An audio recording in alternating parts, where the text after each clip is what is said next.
All right, welcome back, everyone. In the last lecture, we're discussing divine common theory. Divine common theory says God is the creator of morality. This is chapter 6, slide number 9. God is the creator of morality. This means morality comes from God. This means we can't be good without a God. This means if God doesn't exist, morality doesn't exist. You may not believe in God, that is fine, but according to this, the only reason why you know what good is from bad is because God exists. God put it in our brains. I say you can think of God like our parents when we were children. Your mom or dad may ask you to do something that seems unfair, and you say, why? And they say, because I said so. Likewise, you see in the story of Abraham and Isaac, God commended Abraham to sacrifice his son Isaac to him. God didn't really tell him why, and Abraham never questioned God. He trusts God. This is why Abraham is called the father of faith. So whatever God commended is good. Whatever God says, no, thou shalt not, and this thing is bad. And again, you can't question God. God is like the king. Now, why should we trust God? Well, God is good. God is holy. God is perfect. God is righteous. God is infinite. God has everything. So this means there's no reason for God to lie to us, to deceive us. Since God is perfect, this means God doesn't lack anything. God is complete. So therefore, we have to trust God. So no matter what God says, even though it may seem unfair to us, but the good is the will of God. I say one reason some people believe in this idea is because they say, well, if God doesn't exist, this means both good people and bad people, when they die, they go to the same place.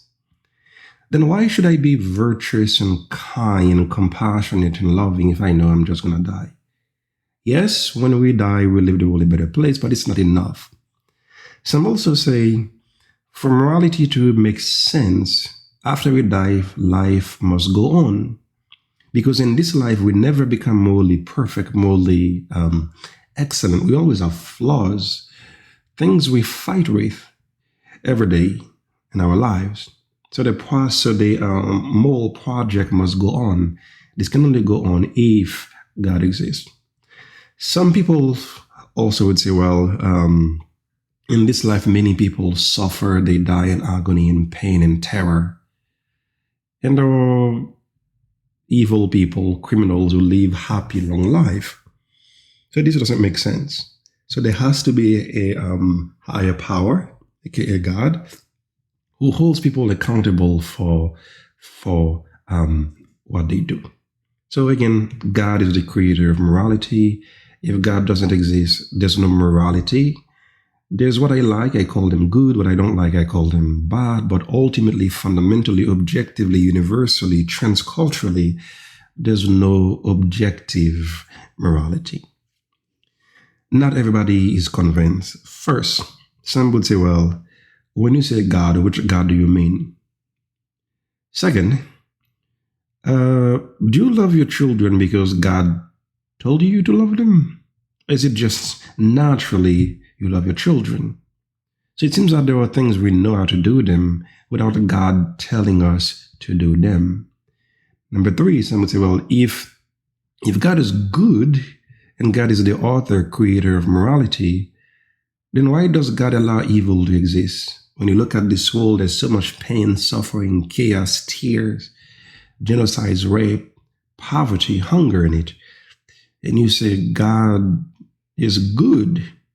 And why is this world this way? How could a good, loving, omnipotent, all-knowing God allow so much suffering to exist in the world? And lastly, this idea is faced with what's called the Euthyphro's dilemma. Euthyphro's dilemma, that's chapter 6, slide number 10. The question is, if you say good is what God says, then is something right because God says it? Or does God say it because it is right in itself? Is something good because God commended it? Or did God commend it because it was good in self? Divine common theory says, well, it is right because God says it. This means no matter what God says. If God says, thou shalt kill, thou shalt not kill, then thou shalt not kill. But if God were to change his mind and say, thou shalt kill, then thou shalt kill. Anything God says, commending it, saying it, willing it, makes it good. Others would say, no. If this is true, if no matter what God says, it is good because God says it, then morality is arbitrary. This means God wouldn't really have a good, reasonable, logical explanation. God could simply commend you to do certain things without having good reason for that. So this means morality would be arbitrary. Others would say, no, the reason why God told you to do something is because they think it's good in itself before God told you not to do it. Or the reason why God commanded you to do certain things is because those things are good in themselves. So it's not God's commending it that makes it good. It was already good first. That's why God told you, commended you to do it. But you see the problem. If this is true, if the things are already good yet, are already good before God commends them, then this means God doesn't make them good. This means they were good before God. This means they were good independently of God. Let me use an extreme case. Do you think God could commend you to torture, to kill, and eat your children? Would God ever commend you to torture and kill and eat your own newborn baby? No. Why? It is wrong. No matter what God says, if something is wrong, it is wrong. If rape is wrong, it's wrong. No matter what God says, it is wrong. The same way God can't make 2 + 3 = 25. It's logically impossible. If something is good, it's good, no matter what God says. If something is bad, it's bad, no matter what God says. This would mean morality exists separately, independently of God. But you see the problem. I thought everything came from God. I thought God is the creator of all things. Then how could good and evil, good and bad, right and wrong exist separately, independently of God? So the Eutychus problem is this problem. How do we know something good? You say God says it. How do you know God is good? Is it good because God says it? Or does God say it because it was already good? Then God told you, commended you to do those things. So this is chapter 6. Let's get to chapter 7. Chapter 7 is about virtue ethics. Virtue ethics is a theory that focuses on developing good character, virtuous character. So our character is the most important thing according to virtue ethics. Why? What we do tends to be a reflection, not simply of circumstances, but of who we are. Let's say I give you an exam, and I on purpose leave the classroom for 10 minutes. I'm not in the classroom for 10 minutes and you're taking a test. Will you cheat?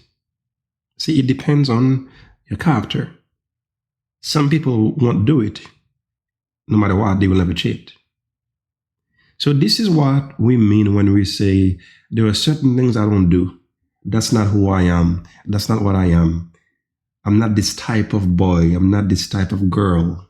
That's what we mean when referring to our character. Because again, according to this, what we do is a result of who we are. So the question should not be, what should I do? Which principle, which rule should I follow? Should I worry about the consequences? The question should be, who do you want to be in life? What kind of person you want to be in life? what kind of person, what kind of person you want to be in life. Because again, our character determines what we do in life. And according to this idea, the chief goal in life, the goal of life is eudaimonia, that is happiness, flourishing. And we can't truly be happy if we are not good people. Morality, virtue, is a requirement for happiness. The author of this view, Aristotle, he distinguishes between intellectual virtues and moral virtues. Intellectual virtues refer to talent, wisdom, logic, rationality. Moral virtues refer to things like generosity, honesty, loyalty, fairness, courage. Intellectual virtues, you can teach them the same way you teach mathematics and science and logic. But moral virtues like kindness, compassion, generosity, you can't teach them the way you teach mathematics. People can develop them through habituation, that is practice. You do it again, and again, and again. So any virtue you want, whether it's loyalty, kindness, compassion, generosity, love, patience, you can develop them. The same way, let's say, if you want to play basketball, you just got to play basketball again and again and again every day until you become good. If you want to become a great dancer, you dance all the time until you become a great dancer.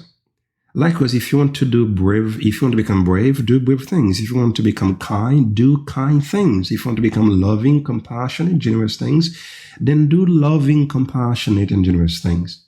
So you have to do those things until they become second nature, until they become part of your character.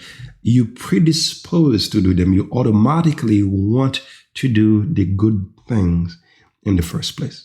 Okay, so virtue is not accidental. You simply have to engage in virtuous behavior if you want to become a good person. Okay? And you also have this idea called the golden mean.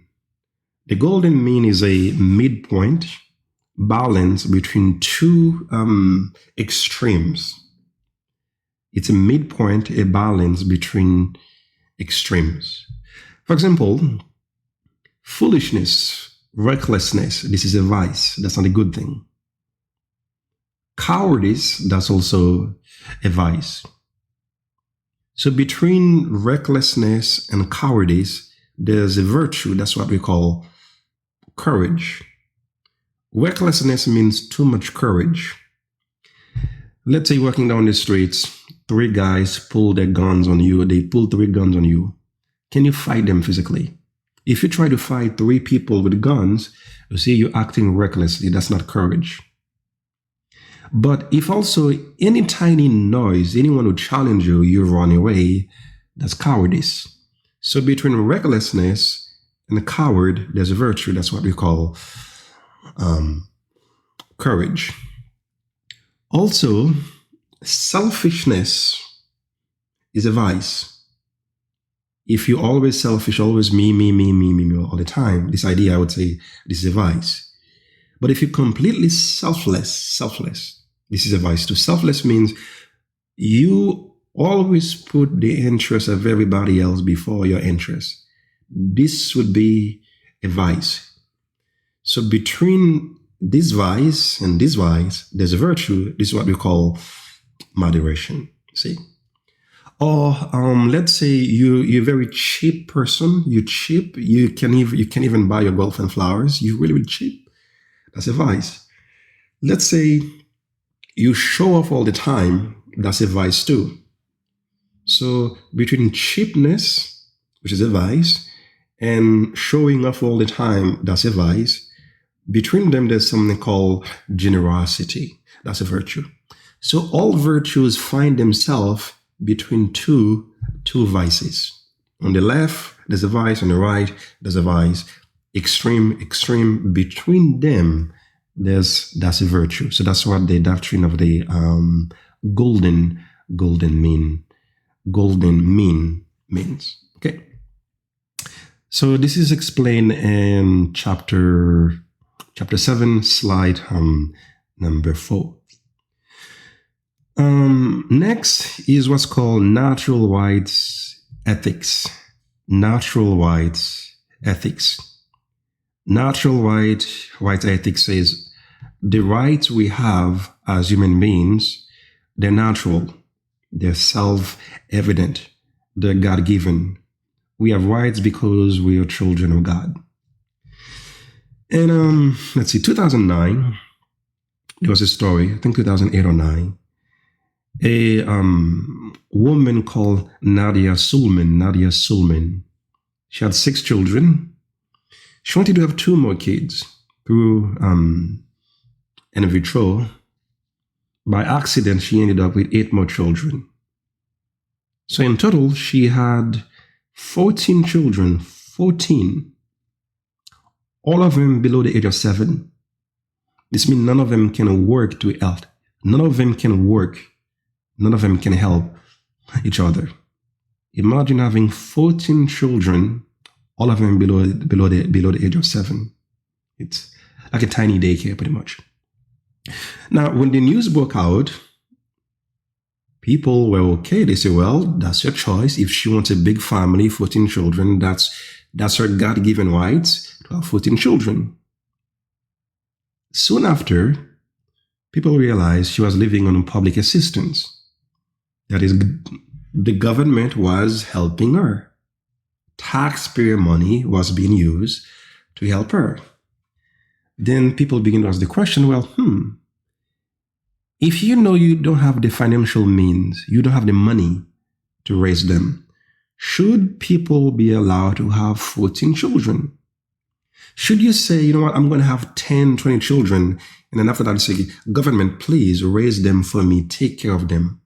Should the government give financial aid to 14 children, 20 children? In our country, there are no laws that say you can't have 20 children. I know some of you are thinking of China. There was a law that says 1 child. Now the law says they can have 2. But in America, there are no laws that say you can't have 2 children. So legally, you can have as many children as you want. But ethically, morally, should you have that many children? So when people begin to complain, Nadia Sulman says, it's my God-given right. It's my God-given right to have as many children as I want. So the question is, the rights we have, where do they come from? You have the right to vote, the right to own property, the right to life, the right to a fair trial, the right to have 14 children. Where do all these rights come from? So natural rights ethics says those rights come from God. We have rights because we have rights because we are made in the we have rights because we are made in the image of God. We are children of God. This is why the Declaration of Independence by Thomas Jefferson says we have certain rights, inalienable rights, given to us by the Creator God. Those rights can't be taken away by the government. If government begins to take them away, then we have an obligation to fight back, overthrow the government, replace it with a government which will honor and respect the rights of the people.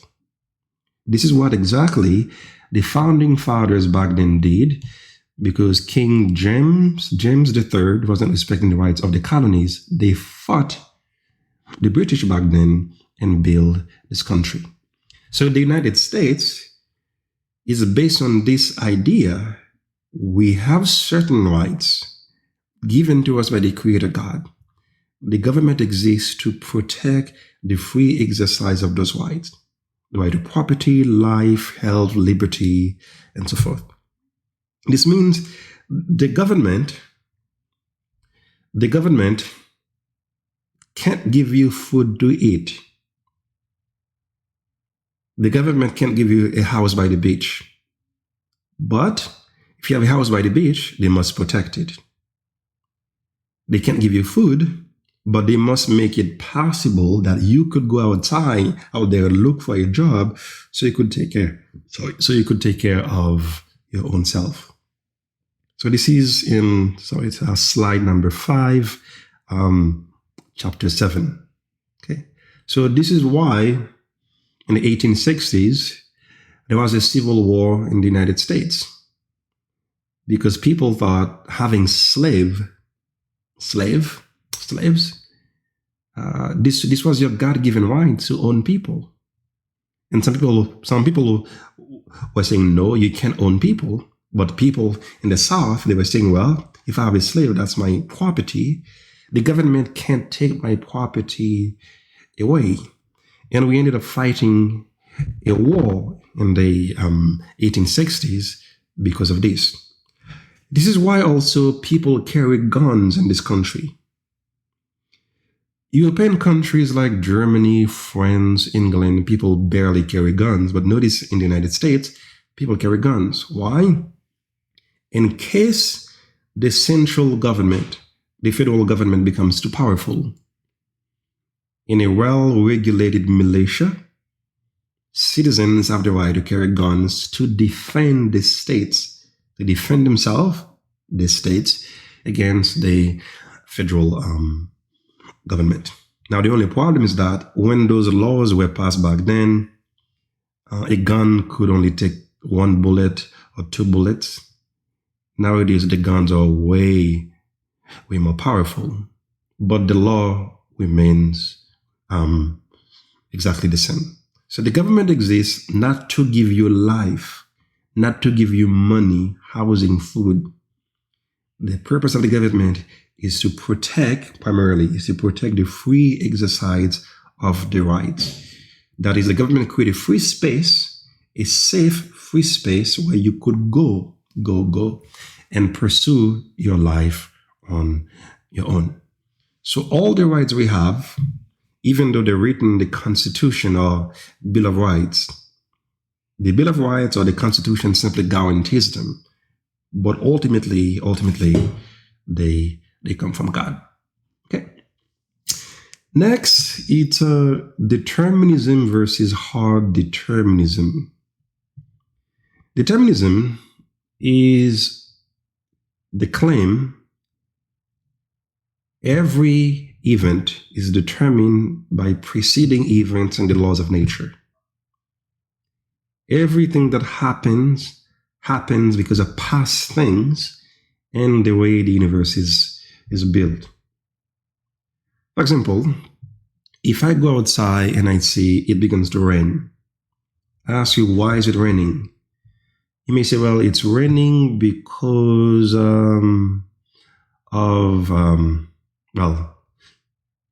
a hurricane. And I ask you, why? And you say, well, there's a hurricane because there's climate change. And I say, why? You say, well, there's climate change because of human beings. I say, why? You say, well, human beings cause climate change because human beings are the smartest creatures on the planet. I say, why? You say, well, we are smart because we have big brains. I say, why again? You say, well, we are smart, we have big brains because of evolution. Notice, it's like a long list of reasons. It's a long list, a long chain. So the reason why you're in this class is because in the past you signed up for the class. Why you signed up for the class? Well, because your major is nursing. Why is nursing? Because you have a family member who's a nurse. And why? Something else. So everything that happens today happens because of yesterday, last week, last month, last year, 10 years ago, 10,000 years ago. You go all the way back into the past since the very first day of the creation of the universe itself. If this is true, hard determinism says free will does not exist. We are not really free if everything that happens is the result of the past and the laws of nature. Free will means this. If I ask you to choose between A, B, C, you don't feel programmed to choose A or B or C. You feel it's you deliberately, consciously, freely choosing A, B, or C. You don't feel that your life is programmed. You feel like it's up to you what you do next. Your future is open, it's not fixed. Your choices is going to determine everything that happened to you. Hard determinism says actually no. If determinism is true, everything that happens is the result of past events and the laws of nature, free will doesn't exist. You are simply a puppet, being moved around by the environment, by past events, by molecules, by genes, by cells, and so forth.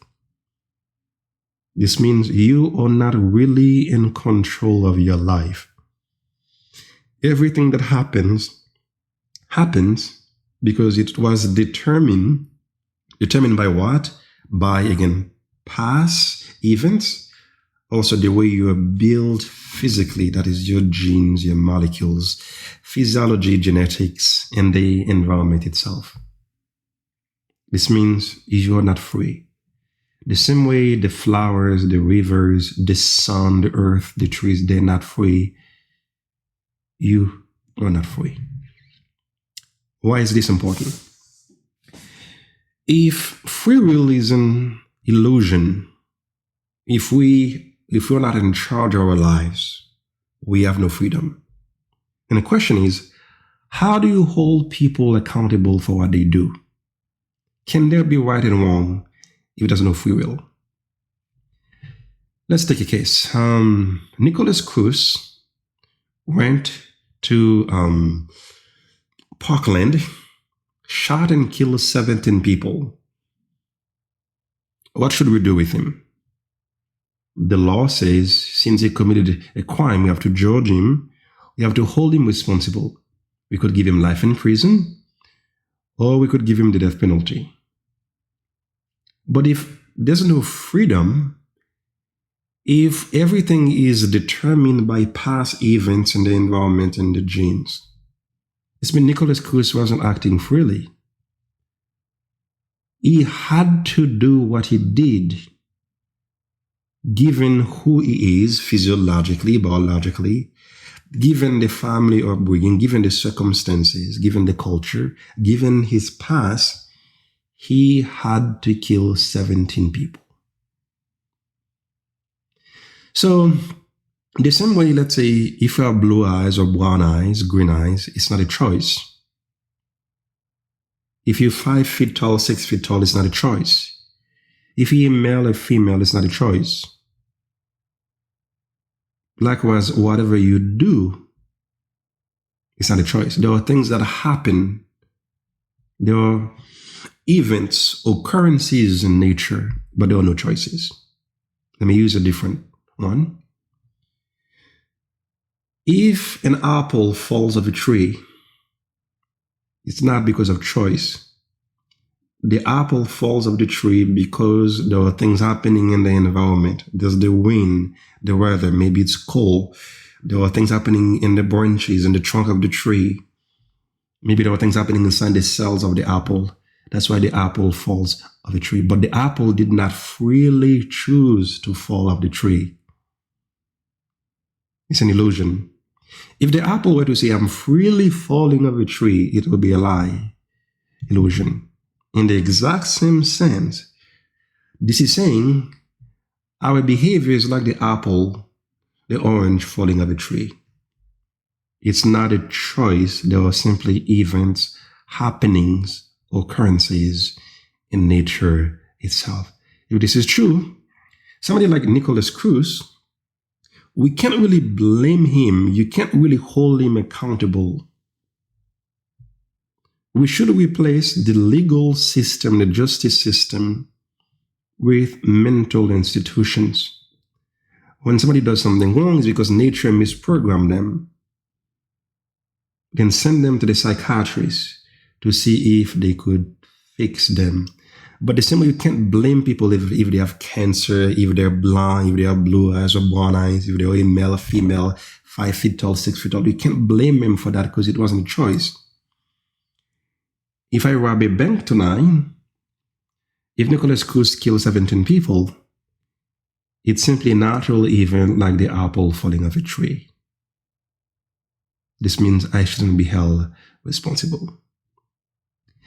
This is the type of argumentation sometimes lawyers use in a courtroom to help people get away with crimes. That's why in the United States, well, most countries, when you commit a crime, they give you a test to make sure you're competent, you can stand trial. That's why sometimes you hear the lawyer may argue, the reason why my client behaves this way is because when he was a child, he was molested. His family was violent. Mom and dad used to smoke and fight in the house. Those things follow him all of his life. That's why today he robs a bank. That's why today he commits a crime. Let me give you one more example. There was a case in San Francisco, a man called Harvey Milk. He went to the city hall, shot and killed the mayor. He shot and killed the mayor. His lawyer argued the reason why he shot and killed the mayor is because a few days before, he was eating Twinkies. He was eating junk food. The junk food caused a chemical imbalance in his brain. He wasn't really himself. He was under the influence of junk food. That's why he shot and killed the mayor. See? So if you could show the judge there were outside factors, genetics, maybe astrology, maybe the stars, who knows, your environment, things that influence you, they were outside of your control, then they may give you a lesser punishment. Okay. There's some truth to this. We're not completely free. You can't make yourself 1 inch taller. You can't. The cells, the molecules of your body, you can't control them. The environment, the laws of nature, gravity, physics, you don't control them. Even your own thoughts, they simply come to you on their own most of the time. You don't know what is it you're going to think next. This means you're not really choosing your thoughts. But this view takes it far and says, because of those things, again, the past events, and then the laws of nature, we're not in control at all. We're simply puppets, again, being moved on by the environment and genetics and past events. If it is true, ethics is meaningless, morality is meaningless. This entire class is meaningless because you can't be held accountable for what you do. Again, it's like the orange falling off a tree.